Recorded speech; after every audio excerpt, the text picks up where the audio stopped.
क्या हो अगर ये पूरा ब्रह्मांड केवल तारों, ग्रहों और आकाश गंगाओं का समूह नहीं, बल्कि एक जीवित चेतना हो?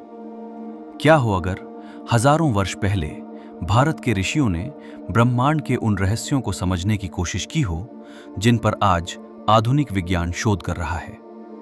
और क्या हो अगर सनातन दर्शन केवल धर्म नहीं, बल्कि अस्तित्व, चेतना और ब्रह्मांड को समझने का एक विशाल विज्ञान हो? आज की इस रहस्यमय यात्रा में हम प्रवेश करेंगे ब्रह्मांड और सनातन दर्शन के उस गहरे रहस्य में, जिसने हजारों वर्षों से मानवता को आकर्षित किया है। स्वागत है आपका पार्थ स्टोरी ऑडियो बुक्स में। जब प्राचीन मनुष्य ने पहली बार रात के अंधकार में आकाश की ओर देखा होगा, तब उसके भीतर एक गहरा प्रश्न अवश्य उठा होगा। ये अनगिनत तारे कहां से आए? ये पृथ्वी कैसे बनी? और इस अनंत ब्रह्मांड में मनुष्य का स्थान क्या है? आज आधुनिक विज्ञान बिग बैंग थ्योरी की बात करता है।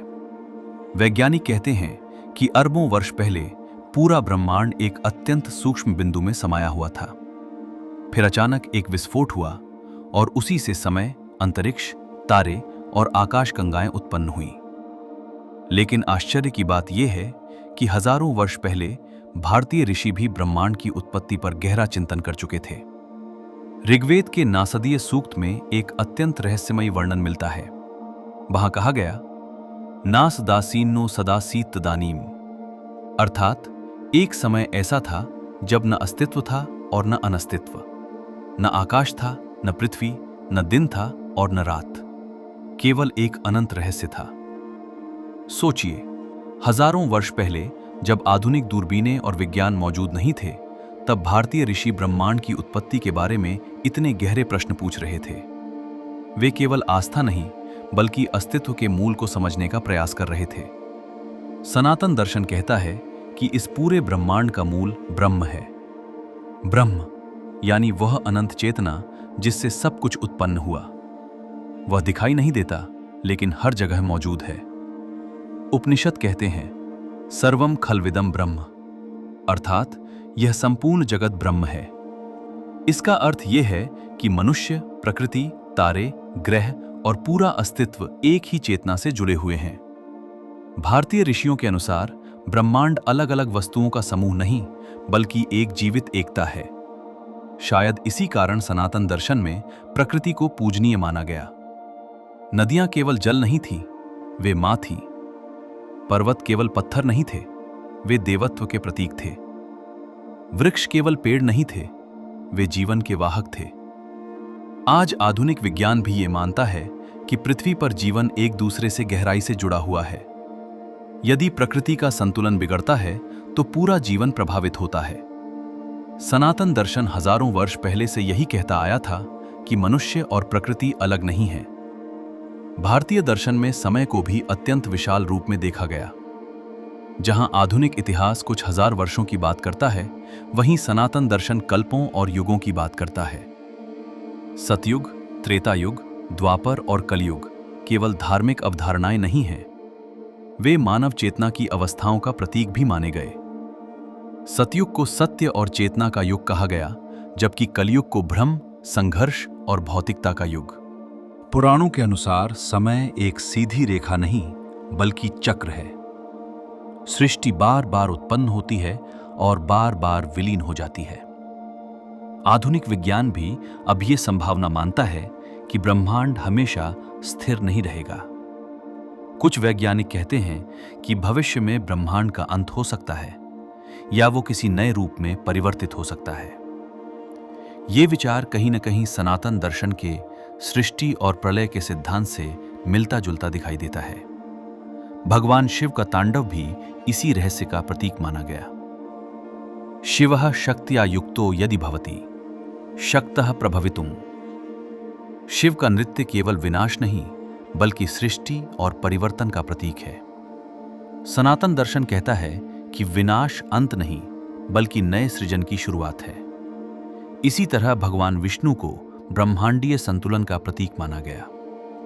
पुराणों में वर्णन मिलता है कि विष्णु अनंत शेषनाग पर क्षीर सागर में विश्राम करते हैं और उनकी नाभि से कमल उत्पन्न होता है, जिससे ब्रह्मा प्रकट होते हैं।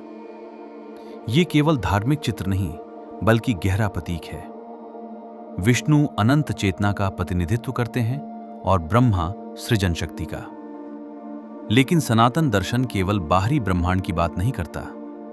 वो कहता है कि मनुष्य के भीतर भी एक ब्रह्मांड मौजूद है।